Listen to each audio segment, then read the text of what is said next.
Hi everyone, nubkeks here. Welcome back to Nub Raids, and in today's video, if you've been having a really hard time, which is completely expected, with Hydra Rotation 3, in my opinion, much worse, much harder than Rotation 2. I've kind of, to be honest, forgotten Rotation 1, so I don't remember which one was worse between 1 and 3. But today I've got a nice, easy, accessible, one-key team that can take down hard difficulty Hydra, obviously normal as well, and I think it would have a good stab at brutal. I can't obviously confirm that it definitely would one key brutal because I haven't tried it, but the damage that we're doing is going to be very scalable, so it would do pretty well for sure. It would definitely do well. Let's dive in. I'm very jealous of my clanmates with their duchesses, with their Krisks and all the rest. We're not going to be using those champions. I don't have those champions. You probably don't either, but that is okay. We have 2 fusion legendaries in here and 4 epics, so that's what we are running with. By the way, do pay attention to the start of this. Basically what we're going to do that is important just to know. You might want to watch the start of this back on like halftime speed or whatever and really pay attention to the moves. But the important thing is that we are delaying Geomancer's burn until after the cleanse from Head of Decay, and then we're making sure that the Ward of Decay is going on to another head. So we need another head to be the lowest HP head so that the Head of Decay wards that. Then we can burn Head of Decay and focus him down. And that's our goal here, is basically we want to kill Head of Decay and get rid of him because he is the worst. We want to get rid of him before he does his second cleanse and turn meter boost for the Hydra heads, because that's just awful and we don't want to deal with that. So that's our plan. And funny thing, great thing about this team as well, really good thing about this team is no matter what head comes in, be it Mischief, be it Torment, we have the tools to handle it with this team. We don't care. We can fight whatever head comes out. We don't need to be resetting. The only real point I'd say you are going to reset this sort of run, you could have some bad random stuff happen. That's always possible with Hydra, of course. Or if you kill multiple heads at the same time and you get Mischief and Decay both spawn in at full health, that's probably pretty bad. But again, that's normal for every Hydra rotation. But this is probably the most adaptable team I've made so far. So let's talk about the champions, shall we? And also some potential replacements if you need to replace some of them. So going from left to right here, on the left we have Royal Guard, and this is really Royal Guard's rotation to shine. Royal Guard is our damage dealer, and the thing that makes him so good is affinity, right? It's affinity. Most of the heads are either blue or green affinity. Only the head of Torment is red affinity, which means that Royal Guard is a blue affinity damage dealer, has positive matchups pretty much everywhere, and his takedown move, 4-turn cooldown, big cooldown, but it's a massive AoE max HP damage smack. Hits really hard. He also has some nice utility in his other moves. His A3 is a random hitter that can put decreased speed. His A1 can place decreased defense. So he's got some nice utility for your team there as well. If you have the luxury of building him with enough accuracy to land it, especially that decreased speed is pretty good. You can see we've got decreased speed on at least one of the heads here, which is kind of nice, right? Nice thing about Royal Guard 2, to make him do damage, he obviously needs 100% crit rate, as much crit damage as possible, and decent okay-ish speed, and then he doesn't need any attack, which is great. You can just up his HP. You don't need to worry about attack, so that's a really nice thing. Beside him then, we have Tatora Rhymehide, our first legendary here, but he was the Christmas fusion, so very recent fusion. Probably most people that are doing hard Hydra are gonna have Tatora. Tatora was, everyone was calling him out as being a very good legendary, a very good fusion that was worth doing over Christmas. And yeah, Tatora is fantastic. So good for this rotation. He brings 2 things for us. Number 1, he just did it. His Wings of Shelter is an increased defense and block debuffs on a 3-turn cooldown, and it gives you those buffs for 2 turns. So you get very good uptime out of Tatora on those buffs, which are really important to staying alive, right? The Head of Wrath smacking you, Head of Blight, if that gets out all of its poisons on you, that does so much damage. Getting provoked by the Head of Wrath, right? Getting weakened from the Head of Suffering that's out here as well. There's really nasty debuffs. We're able to just block all of those with Tatora. Especially seeing as Head of Mischief doesn't show up in the starting rotation here of these heads. As you can see that we fought Head of Mischief. We are going to be fighting Head of Mischief, and we can deal with it. But yeah, he's great. He also has his A3, Otherworld Breach. AoE hits pretty hard. He's a defense-based damage dealer, so he's very tanky. And that gives Perfect Veil to everyone on your team.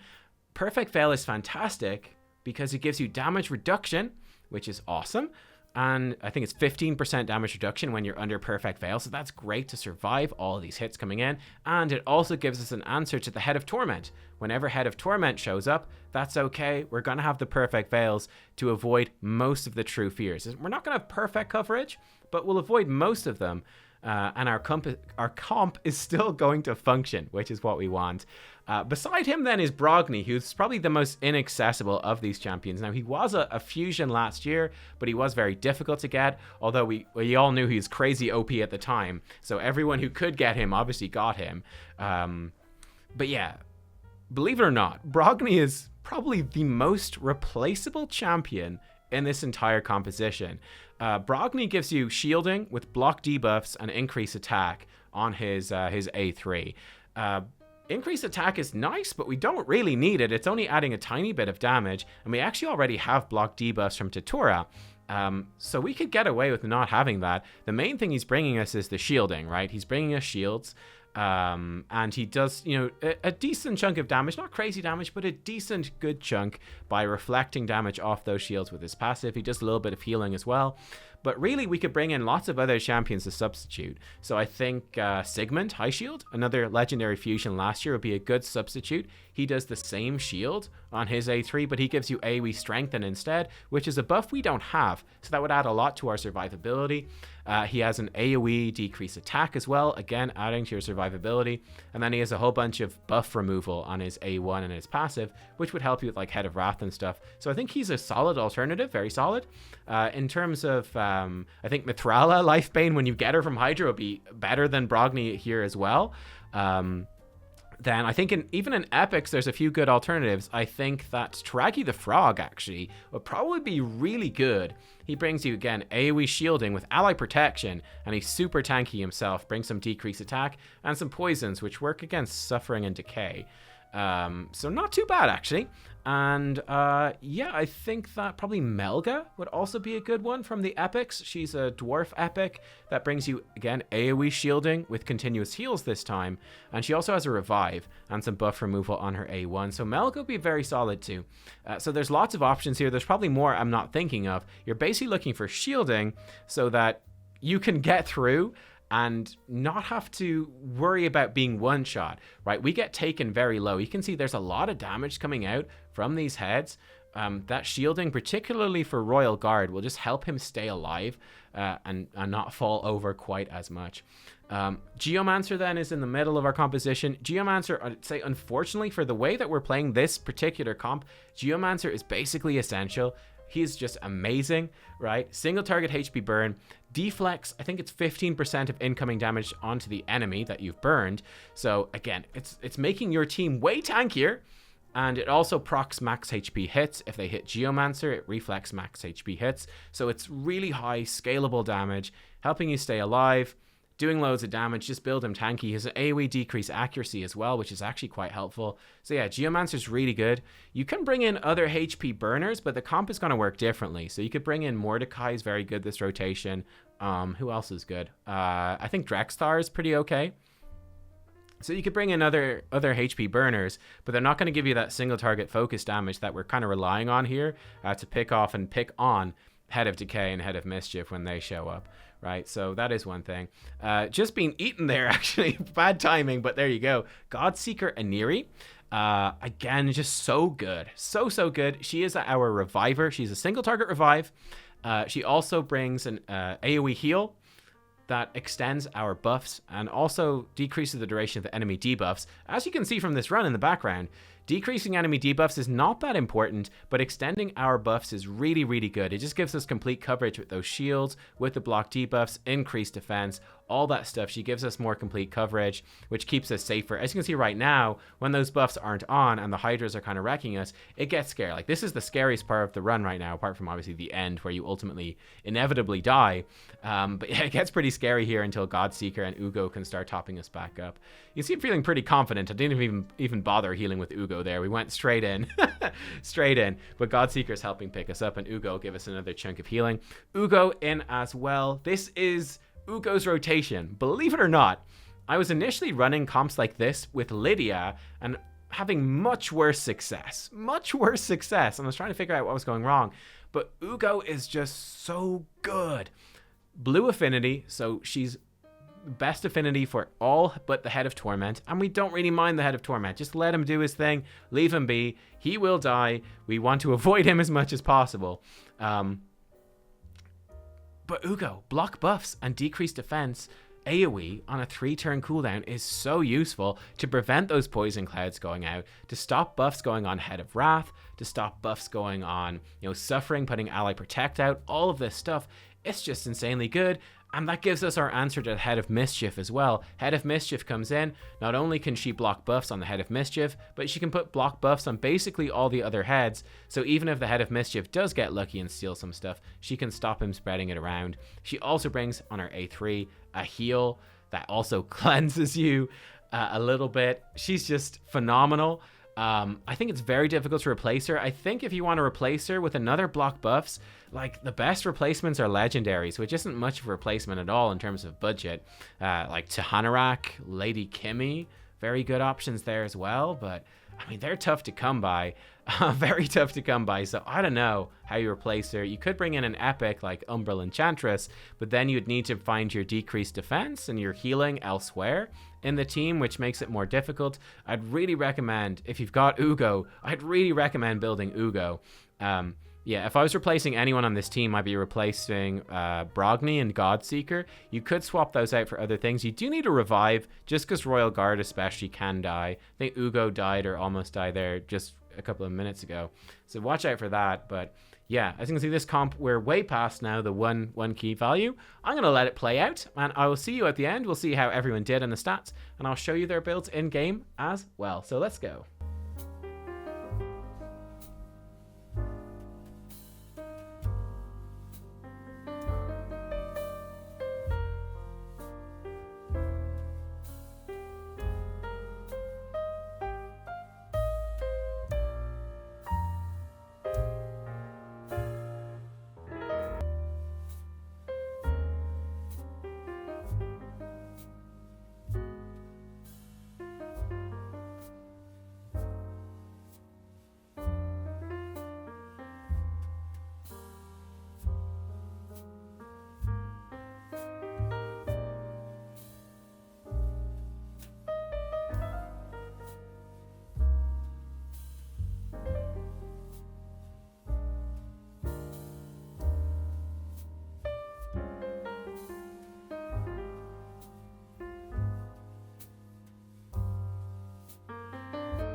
All right, so there we go, guys. As you can see, Hydra Hard, 28.26 million damage dealt. We'll see. By the way, if you've any recommendations, of course, for champions to switch in or out, if you've run a similar team, let me know and let us know how you did and how we could potentially improve this team over the coming weeks, for sure. But as you can see from the damage, Geomancer doing the most damage. And again, I cannot understate the extra tankiness, that damage prevention, that deflection brings to your team. Very useful, along with the HP aura. Royal Guard, up there with Geomancer. Not quite as much damage, but he's up there. He is slamming, and if you got better gear for him than I have, I don't have him in the best gear, to be fair. He would be doing even more. Brogni up next. Brogni's doing solid damage with a reflect off of his shield, which is good. Then Godseeker and Tutora both doing very respectable damage. Most of the healing coming from Godseeker, a chunk from Ugo, a chunk from Brogni. Also, of course, that shielding from Brogni. Ugo's damage, definitely not as high as the other ones there. But we've got some pretty solid defensive sort of damage dealers here. So yeah, there you go. Those are the stats. Let me show you the gear for these champions. So here we go. First up, we have our two legendaries. Let's look at Brogni first. Brogni for me is in a shielding set. This actually isn't that useful for the Hydra. You could totally run him in a more specific Hydra set. But this is like my general Brogni build that I use for Doom Tower. I use it for Arena. I use him everywhere. So this is what he's got. And he is built out very quick. Then he's got good health, good defense. He's actually got pretty decent attack considering his base attack is so bad. It's not bad. He's got high crit rate then with some decent crit damage, resistance, accuracy. He's kind of got a lot of everything. He's got my best shielding set, obviously. And yeah, he's built out reasonably well, I would say, for sure. Then we've got Tatura, defensive-based champion, coming in here with a mishmash of sets, accuracy, perception, resilience. And Tatura is built with good health, very high defense. Tatura is built to smack hard with that. Very good speed as well for him, I would say. Crit rate is high. Crit damage is actually pretty high, make him hit harder. And then he's actually got a sort of weird balance between resistance and accuracy. It's not actually doing too much, like his resistance isn't really high enough to be super useful. But the idea is that because he decreases accuracy, that potentially by decreasing their accuracy, a bit of resistance will do enough. But you could obviously just not bother with the resistance, or you could not bother with the accuracy and just say, he doesn't do his A1 all that much, or I can live without that. I'll just focus on his other stats instead. I should show you their masteries as well. Of course. Masteries for Brogni, Giant Slayers being the important one, and extended buff duration with lasting gifts. So no real surprise there. For Tatura, I don't know if this is the best possible build, but he's got War Master over here, which is obvious you're going to go for that. Then I have him doing a sort of weird thing with like more shielding for his shield off his A3. Then I do have him with extended buffs. I think is very good. Get more out of the Perfect Veil, get more out of increased defense, block debuffs. I did give him Master Hexer. I didn't feel like there was anything in the offense tree that was that worthwhile. So yeah, I guess it's a good mastery build, but maybe you could switch it up. Then we have Godseeker. She's in pretty much the same build. She's been in so many of these Hydra videos. Godseeker is so good. I was trying to use Demitha.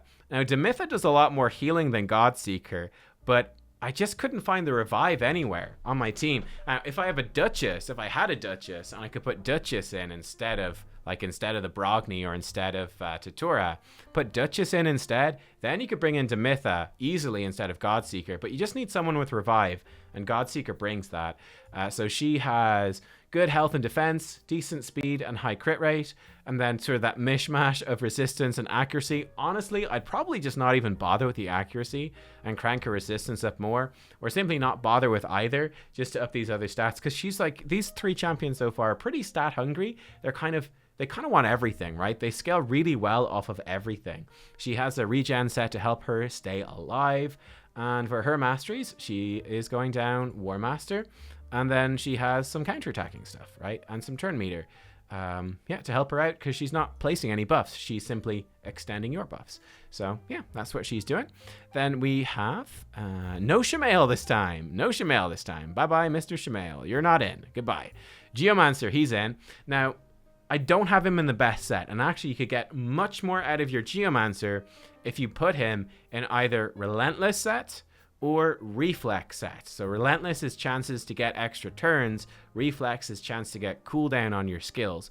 Both of those are better because they simply let you get back to Quicksand Grasp faster, right? Gives you more Quicksand Grasps, which is what it's all about. The more of these refresh accessories that you have as well. Unfortunately, in Dwarves, it's the only one I have. Actually, I've got another banner, but I mean, he's got a banner, so yeah. The more of these you have, chance to prevent skill cooldown, the more of those you have, the more his damage can potentially skyrocket. So yeah, if you're using him specifically for Hydra, it's probably worth it. I will probably re-gear mine at some point, though deflection is really solid as well. I'm building him basically up to see about Bommel speed farming with Geomancer. It's kind of the idea here. We'll see if it works. If it doesn't work, and when I've got some silver, because I never have any silver, I might switch him over into the other set. But he is built up with just tanky, right? He's got high health, high defense, high speed, high accuracy, and that's sort of it. Yeah, that's basically it. He doesn't really need any crit rate or attack or anything. He's just got some randomly. But yeah, he just needs to be tanky, pretty quick, and be accurate. For his mastery is important. Master Hexer is really important. If you extend that burn an extra turn, and Head of Decay is in there to cleanse it off, that's an extra turn reflecting all that damage, which is amazing. Cycle of Magic, try get him some cooldown back. And then War Master for all of those procs when he's doing his A1 AoE, proccing War Master and everything. So that's what he's got. Then we have Ugo. And yeah, Ugo. So Ugo, I'm trying. Did I have one more? Did I have one more champion in there? I think that's it, right? Royal Guard as well. Royal Guard, that's right. So we got War Master. She's gone down the left-hand side. And then the right-hand side just getting all the debuff stuff, right? Just more debuffs. Longer block buffs. Longer decreased defense. More chance to place her leech. Blah, blah, blah. Standard enough debuffer sort of things. Actually, I forgot. I still need to roll up her accessories. But she's going very fast. She's got tons of health. She's got like 19,500 base health, so she's very easy to get her health high. Her defense is good, not crazy high. Got a bit of crit rate in there, accuracy, and that's it. It's really about health, speed, and accuracy for her is what the name of the game is. And then finally, we've Royal Guard. I actually improved his gear a bit today already. I did a little bit of re-gearing, but I don't have enough silver to actually do it properly. Royal Guard, though, he's got his health built up a decent chunk, right? So I'm trying to build up his health a bit more. His attack is actually higher than it needs to be. And he's up to 208 speed, so I cranked it up. For me, he was previously around like 195 or something. He was a bit slow, so made him faster. 100% crit rate, and then 254% crit damage. He does have 200 accuracy, which is probably going to be too low for Brutal Hydra. But as you saw, it works fine for hard, and it will work fine for normal. And he is coming in then with War Master. So War Master, this is specifically for Hydra. If you're like speed farming dungeons, I guess maybe Flawless or Helm Smasher are better. But for Hydra, War Master is going to do more, I'm pretty sure. He's got Cycle of Magic. Just a chance to get takedown back a bit faster. And then extended debuffs for extending the decreased speed. You could potentially not bring him down this tree. You could potentially send him down the defense tree. That might work as well. But this is just kind of what I've had him built like for forever, and I haven't really used him, to be honest, that much up until this rotation. I was using Husk more last rotation. So yeah, there you go. They are the champions. They are the builds. Let me know what you think. Let me know the teams that you have been running, if you have found success. Any tips? I'm sure people will really appreciate it, because yeah, I've certainly been finding this rotation to be pretty nasty. So there you go. This is the best team I've had so far. I will bring you another video in the next couple of days, which will be using champions who are not these champions because they're locked for me now and I can't. But seeing like, okay, what's like a decent accessible team to just get an easy 1 key on normal as well. So we can get that out of the way and just get, a nice key on normal, nice key on hard. And then, hey, if your gear's not quite as good or you're missing 1 or 2 of these champions, but you can still make the team work, you'd have space then for like a 3rd team to throw in to maybe 2 key hard if that's what you need to do. Anyway, thank you. I will see you next time. Thanks for watching. Like, comment, subscribe. Yeah. Smack that bell, you saucy. Yeah. Goodbye.